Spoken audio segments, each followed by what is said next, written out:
नमस्कार बंधुरा आमी अपू और आनंदेर छाद बागाने आपनादेर सबाइके सबुज अभिनंदन। बंधुरा पेयारा गाছে पेयारा आसছে না এই সমস্যাটা কিন্তু অনেকেরই আছে। আজকে আমি তোমাদেরকে দেখাবো কত সহজ পদ্ধতিতে আমরা পেয়ারা গাছ থেকে পেয়ারা পেতে পারি। সবচেয়ে বড় বিষয় হচ্ছে যেটা ভুল করে থাকি সব সময় যে এক বছরের গাছের মধ্যেই কিন্তু আমরা ফল আশা করে থাকি, সেটা কিন্তু আমাদের সম্পূর্ণ ভুল ধারণা। 1 থেকে 2 বছর যখন বয়স হবে গাছটার তখন সে এমনি ফল দিতে পারবে এবং তার সাথে আমাদের আরও কিছু পরিচর্যা করতে হবে। সেই পরিচর্যাগুলো যদি আমরা সঠিকভাবে করতে পারি তাহলে কিন্তু গাছের মধ্যে ফুলে ফলে ভরে যাবে। আজকে আমি তোমাদেরকে দেখাবো কত সহজ পদ্ধতিতে আমরা কিন্তু খুব তাড়াতাড়ি গাছের মধ্যে ফুল আনতে পারি এবং তারপর ফল আনতে পারি। সেটা সারা বছরের মধ্যে যে কোনো সময় হোক, সেটা শীতের সময় হোক বা গরমের সময় হোক, আমাদের প্রসেসিং চালিয়ে যেতে হবে, গাছের মধ্যে কিন্তু ফুল ফল ভর্তি হয়ে যাবে। প্রথমেই বলি, অতিরিক্ত লম্বা যে সমস্ত ডালগুলো রয়েছে সেই সমস্ত ডালগুলোকে আমরা যদি এইভাবে বেঁকিয়ে রাখি তাহলে কিন্তু এই জায়গা থেকে আবার নতুন নতুন শাখা গজাবে এবং নতুন শাখা গজানো মানেই কিন্তু নতুন ফুল আসবে এবং ফল হবে। সেই জন্য আমরা এইভাবে বেঁকিয়েও রাখতে পারি। কিন্তু কিছু কিছু ক্ষেত্রে আমাদের সমস্যাটা হয়, আমরা ছাদ বাগানে গাছ করি, সেই ক্ষেত্রে কি হয় আমাদের জায়গার একটু অসুবিধা হয়, মানে বড় গাছ আমাদের রাখতে একটু অসুবিধা হয়, সেক্ষেত্রে আমরা ডাল ছেঁটেও দিতে পারি, তাতেও কোনো অসুবিধা নেই। তবে পেয়ারা গাছের ক্ষেত্রে আমি তোমাদেরকে বলে রাখি, পেয়ারা গাছের ক্ষেত্রে সবসময় কিন্তু ডাল ছাঁটতে হয়, মানে সারা বছরই কম বেশি টুকটাক ডাল ছাঁটতে হয়। কেননা পেয়ারা গাছে যত আমরা ডাল ছাঁটবো তত নতুন শাখা গজাবে আর তত নতুন ফুল ফল হবে। দেখো এই ডালটা দেখতে পাচ্ছ, এই ডালটা কত লম্বা হয়ে গেছে। এই ডালগুলো অতিরিক্ত লম্বা হয়ে গেলেই অসুবিধা হয় আমাদের, সেই জন্য আমাদের এগুলোকে কাটতে হয়। এবার আমরা এগুলোকে আস্তে আস্তে কেটে গাছটাকে একটা শেপের মধ্যে নিয়ে আসবো। একটা কথা বলে রাখি তোমাদেরকে, যখনই ডাল কাটবে তোমরা তখনই কিন্তু এই ব্রাউন অংশটার ডালটাকে কাটবে। কারণ হচ্ছে দেখো, ব্রাউন অংশ থেকেই কিন্তু নতুন নতুন শাখা গজাবে, সবুজ অংশ থেকে কিন্তু কোনো শাখা গজাবে না। সেই জন্য আমরা সবসময় এই ব্রাউন অংশটাই কাটবো। ঠিক দেখো এখান থেকে শাখা গজাচ্ছে, আমি তার আগে থেকে কাটছি।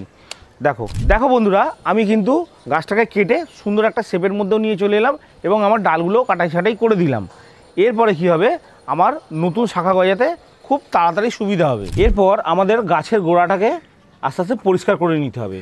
দেখো আমি গাছের গোড়াটা প্রথমে ভালো করে পরিষ্কার করে নেবো। দেখো শুকনো পাতাগুলো ফেলে দিলাম এবং যদি কোনো আগাছা থেকে থাকে সেগুলোকেও কিন্তু আমি ছেড়ে বাদ দিয়ে দিচ্ছি। দেখো এভাবে বাদ দিয়ে দেবে, অবশ্যই কিন্তু তোমাকে এগুলো করতে হবে।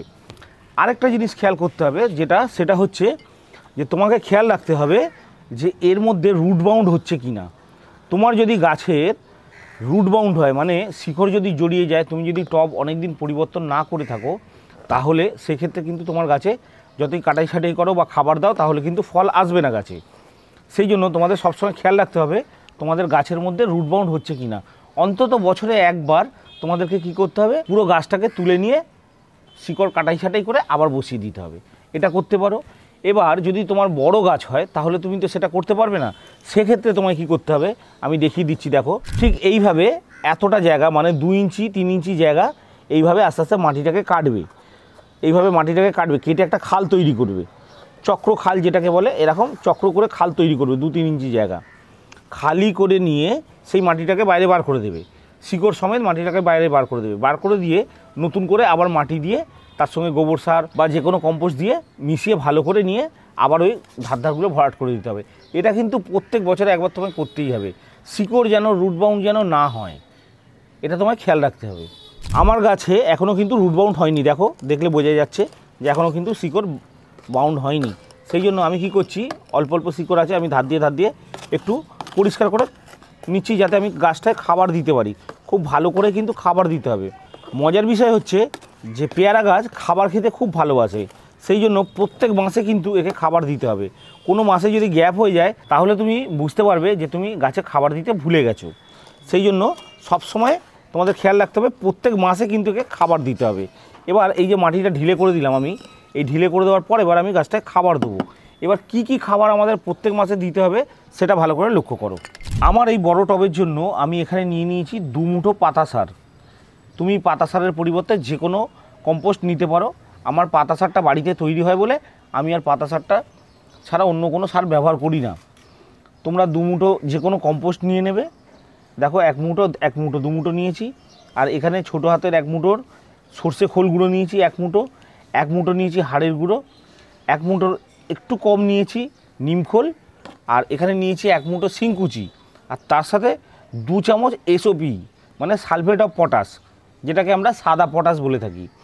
এই খাবারটা যদি তুমি প্রত্যেক মাসে দিতে পারো তাহলে কিন্তু তোমার গাছের খুব বার বৃদ্ধি হবে এবং খুব তাড়াতাড়ি কিন্তু গাছের মধ্যে ফুল ফল আসবে। দেখো আমি এই খাবারটাকে আস্তে আস্তে মিশিয়ে নিচ্ছি। খুব ভালো করে আমাদেরকে এই খাবারটা মিশিয়ে নিতে হবে। এই খাবারটাই প্রত্যেক মাসের খাবার হবে। কিন্তু তোমাদেরকে আরেকটা কথা বলে দিই, তোমরা যদি ছোট টবে করে থাকো তাহলে কিন্তু কখনোই এতটা খাবার দেবে না, তখন তোমরা সেক্ষেত্রে পরিমাণটা একটু কমিয়ে নেবে। আবার যদি তোমাদের আমার থেকেও বড় টব হয়ে থাকে তাহলেও সেক্ষেত্রে পরিমাণটা একটু একটু বাড়িয়ে নিতে পারো, তাতে কোনো অসুবিধা নেই। খুব ভালো করে এটা মিক্স করে নিলাম। এরপর আমি খাবারগুলো দিয়ে দিচ্ছি। দেখো আস্তে আস্তে এরকমভাবে ধার দিয়ে টবের এইভাবে যেরকম করে খাবার দিয়ে আমরা পুরো খাবারটাই আমরা দিয়ে দেবো। দেখো আস্তে আস্তে এইভাবে খুব ভালো করে খাবার দিতে হবে। যেহেতু এ খেতে ভালোবাসে, একে কিন্তু প্রত্যেক মাসেই আমাদের খাবার দিতে হবে। এ দেখো খুব সুন্দরভাবে আমি খাবারটা দিয়ে দিলাম। তাহলে দেখতে পেলে বন্ধুরা কত সুন্দর আমরা মাটির সঙ্গে খাবারটাকে মিশিয়ে দিলাম। এর পরবর্তী কাজ কি? এর পরবর্তী কাজ হচ্ছে ভালো করে টব ভর্তি করে আমাদের জল দিয়ে দেওয়া। এরপর আসছি জলের ব্যাপারটা। আমাদের জলটা কীরকমভাবে দিতে হবে। জলের ক্ষেত্রে আমাদেরকে কিন্তু প্রত্যেক দিন জল দিতে হবে। মাটিটা দেখে নিতে হবে যে মাটিটা ভিজে ভিজে আছে কি না। যদি মাটিটা ভিজে ভিজে না থাকে তাহলে কিন্তু আমাদের গাছের কিন্তু ফুল ফল ঝরে যাবে। সেই জন্য সবসময় খেয়াল রাখতে হবে আমাদেরকে মাটিটা ভিজে থাকবে এবং মাটিটা যেন কখনও খটখটে শুকনো না হয়ে যায়। অতিরিক্ত জল দেওয়ার দরকার নেই, সামান্য ময়েস্ট থাকলেই হবে। সেই জন্য প্রতিদিন তোমরা বুঝে বুঝে জলটা দেবে, যে যাতে মাটিটা একেবারে খটখটে শুকনো না হয়ে যায়। এটা হলো জলের ব্যাপারটা। এরপর আসছি আলোর ব্যাপারটা। আলোর ক্ষেত্রে তোমাদেরকে বলে দিই, দেখো কখনোই কিন্তু এই গাছটাকে ছাওয়াতে রাখবে না। ফুল এসে যাওয়ার পরে হোক বা ফুল আসার আগে হোক, কখনোই কিন্তু এই গাছটাকে ছাওয়াতে রাখবে না। ছাওয়াতে রাখলে কিন্তু এই গাছটার মধ্যে ফুল ফল হবে না, গাছের বৃদ্ধি হবে না। প্রচণ্ড সূর্যের আলো ভালোবাসে, সেই জন্য তোমরা সারা বছর কিন্তু একে যেখানে সূর্যের আলো পড়ে সেই জায়গাতে রাখার ব্যবস্থা করবে। তাহলেই কিন্তু গাছটার খুব ভালো বৃদ্ধি হবে এবং তার সাথে সাথে খুব ভালো ফলও পাবে তুমি। এরপর আসছি খাবারের ব্যাপারটা। খাবারের ক্ষেত্রে তোমাদেরকে আমি বলে দিলাম যে খাবারটা 2 মুঠো কম্পোস্ট, যে কোনো কম্পোস্ট নিতে পারো। তার সঙ্গে নেবে 1 চামচ ম্যাগনেসিয়াম সালফেট, তার সঙ্গে নেবে সর্ষে খোল গুঁড়ো 1 মুঠোর মতন, 1 মুঠো হাড়ের গুঁড়ো, 1 মুঠো নিমখোল, 1 মুঠো শিংকুচি, তার সঙ্গে 2 চামচ সাদা পটাশ, যেটাকে আমরা এসওপি বলি, সালফেট অফ পটাশ। সেই সাদা পটাশ নেবে 2 চামচ। এই বড় টবের ক্ষেত্রে নিয়ে ভালো করে তোমরা মিশিয়ে নিয়ে আমি যেরকম খাবার দেওয়া দেখালাম ঠিক সেইভাবে খাবারটা দিয়ে দেবে। এটা হলো প্রত্যেক মাসে খাবারের ব্যাপারটা। এরপর আমাদের কাজ হচ্ছে যে কোনো একটা পিজিআর গাছের মধ্যে স্প্রে করব। কীরকম পিজিআর স্প্রে করব? মিরাকুলান বা মিরাকুলান জাতীয় যে কোনো একটা পিজিআর তুমি যেটা পাবে হাতের কাছে তুমি সেটাই ব্যবহার করতে পারো, কোনো অসুবিধা নেই। 1 লিটার জলে 1 ml দিয়ে গাছের মধ্যে দিনের বেলা স্প্রে করে দেবে ভালো করে। তাহলে কী হবে, তোমার গাছের মধ্যে কিন্তু কিছুদিনের মধ্যে কুঁড়ি এসে যাবে। এবার কুঁড়ি যখনই এসে যাবে তোমার গাছে, তখনই কিন্তু তোমাকে আরেকটা কাজ করতে হবে, সেটা হচ্ছে তোমাকে যে কোনো একটা মাইক্রোনিউট্রিয়েন্টস ব্যবহার করতে হবে। 1 লিটার জলে 1 ml দিয়ে কুঁড়ি যখনই দেখতে পাবে গাছের মধ্যে স্প্রে করে দেবে। তাহলে কী হবে, তোমার গাছের মধ্যে মাইক্রোনিউট্রিয়েন্টসের যে অভাবটা ছিল সেটা পূর্ণ হয়ে যাবে। এই ক্ষেত্রে তুমি অনেক কিছু ব্যবহার করতে পারো। আমি এরকম অ্যাগ্রোমিন গোল্ড ব্যবহার করি, তোমরা এরকম বাজারে অনেক পেয়ে যাবে, কোনো অসুবিধা নেই। যেটা তোমরা হাতের কাছে পাবে সেটাই ব্যবহার করো। 1 লিটার জলে 1 ml দিয়ে ভালো করে গাছটার মধ্যে স্প্রে করে দেবে। তাহলে কুঁড়ি আসার পর তোমরা একবার স্প্রে করলে, এরপর কিছু দিনের মধ্যে দেখবে তোমাদের ফলগুলো গুটি বাঁধতে শুরু করেছে। ফলগুলো যখনই গুটি বাঁধতে শুরু করবে তখনই কিন্তু আরেকবার তোমায় স্প্রে করতে হবে। তাহলে কিন্তু তোমার ফলগুলো কিন্তু প্রত্যেকটা কিন্তু দাঁড়িয়ে যাবে, একটাও কিন্তু ঝরে পড়বে না। তারপরেও যদি কোনো কারণবশত ঝরে পড়ে তখন কি করবে? তখন তোমাদেরকে একটা কাজ করতে হবে, যেটা হচ্ছে বোরন। 1 লিটার জলে 2 গ্রাম বোরন স্প্রে করতে হবে।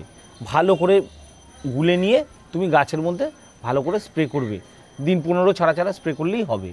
2 বার যদি গাছের মধ্যে স্প্রে করো তাহলে কিন্তু তোমার ফুল ফল সব দাঁড়িয়ে যাবে, একটাও কিন্তু ঝরে পড়বে না। এরপর আসছি রোগ পোকার ব্যাপারটা। রোগ পোকার ক্ষেত্রে প্রথমেই বলে রাখি, গাছের মধ্যে এই সময় কোনো রকমভাবে যেন ফাঙ্গাস না লাগে, সেটা কিন্তু সবার প্রথম তোমাকে খেয়াল রাখতে হবে। কারণ হচ্ছে ফুল আসার মাত্রই কিন্তু ফাঙ্গাস লাগা শুরু হয়ে যায়। যখনই তুমি কুঁড়ি দেখতে পাবে গাছের মধ্যে কিন্তু তোমাকে ফাঙ্গিসাইড স্প্রে করতে হবে। তোমার হাতের কাছে যে ফাঙ্গিসাইড আছে তুমি সেটাই ব্যবহার করতে পারো, কোনো অসুবিধা নেই। তবে খুব ভালো হয় যদি তুমি প্রত্যেক 15 দিন ছাড়া একবার করে গাছের মধ্যে ফাঙ্গিসাইড স্প্রে করতে পারো, তাহলে কিন্তু গাছের জন্য খুব ভালো। প্রত্যেক 15 দিন ছাড়া যদি তুমি গাছের মধ্যে স্প্রে করো তাহলে কিন্তু তোমার কোনো অসুবিধা হবে না গাছের মধ্যে। ফাঙ্গিসাইডটা অবশ্যই কিন্তু স্প্রে করতে হবে ফুলের জন্য। রোগের ব্যাপারটা বলে দিলাম, এরপর আসছি পোকার ব্যাপারটা। পোকার ক্ষেত্রে আমি তোমাদেরকে বলে দিই, দেখো তোমরা যেটা পাবে তুমি সেটাই ব্যবহার করতে পারো, কোনো অসুবিধা নেই। মানে কীটনাশক হিসেবে তোমরা রোগর ব্যবহার করতে পারো, রোগর প্লাস ব্যবহার করতে পারো, টাপগড় ব্যবহার করতে পারো, অথবা তোমার কাছে যদি কাকা থাকে কাকা ব্যবহার করতে পারো, ওস্তাদ ব্যবহার করতে পারো, যেটা তুমি পাবে সেটা ব্যবহার করো।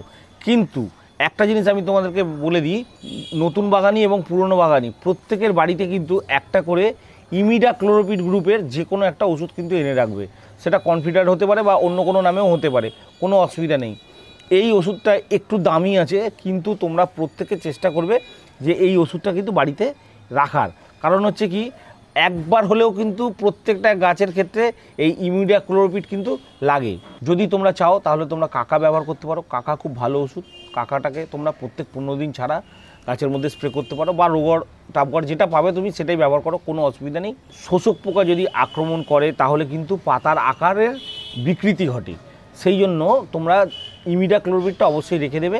এবং এক্ষেত্রে যদি শুরুতেই আমরা কাকা ব্যবহার করি তাহলে কিন্তু আমাদের কোনো অসুবিধা হবে না, কিন্তু যদি অতিরিক্ত হয়ে যায় তখন কিন্তু আমাদের ইমিডাক্লোরোপিড ব্যবহার করতে হবে। তাহলে তোমরা কি করবে, প্রত্যেক 15 দিন ছাড়া ফাঙ্গিসাইড স্প্রে করবে এবং 15 দিন ছাড়া যে কোনো একটা কীটনাশক ব্যবহার করবে। তাহলেই কিন্তু গাছের মধ্যে কোনো রোগ এবং পোকা কোনোটাই আসবে না, তোমার গাছ সুস্থ থাকবে। এবার অনেকেরই প্রশ্ন থাকতে পারে, এত ছোট গাছে কি করে ফল হচ্ছে। আমি তোমাদেরকে বলে রাখি, এখন থাই ভ্যারাইটি গ্রাফটিং গাছ এত বেরিয়ে গেছে মার্কেটে, কোনো চাপ নেই। তোমরা যে কোনো গ্রাফটেড গাছ নিয়ে আসবে, নিয়ে আসলেই কিন্তু তোমাদের গাছেও কিন্তু 1 বছরের মধ্যে ফল শুরু হয়ে যাবে, কোনো অসুবিধা হবে না। তোমরা অনেক ভ্যারাইটি পাওয়া যায়, তোমরা যে কোনো ভ্যারাইটি নিয়ে আসতে পারো। এছাড়াও বন্ধুরা, তোমাদের যদি কোনো প্রশ্ন থেকে থাকে তোমরা আমাকে কমেন্ট বক্সে জানাতে পারো, অথবা আমার হোয়াটসঅ্যাপ নাম্বার হচ্ছে, হোয়াটসঅ্যাপ নাম্বারেও জানাতে পারো, আমি তোমাদেরকে উত্তর দিয়ে দেবো। আর বন্ধুরা, যদি আমার ভিডিওটা ভালো লেগে থাকে তাহলে একটা লাইক করে দিও, বন্ধুদের সাথে শেয়ার করো। আর তুমি যদি আমার চ্যানেলে নতুন হয়ে থাকো তাহলে অবশ্যই চ্যানেলটা সাবস্ক্রাইব করে রেখো। দেখা হচ্ছে পরবর্তী আরও একটা ইন্টারেস্টিং ভিডিওর সাথে। নমস্কার।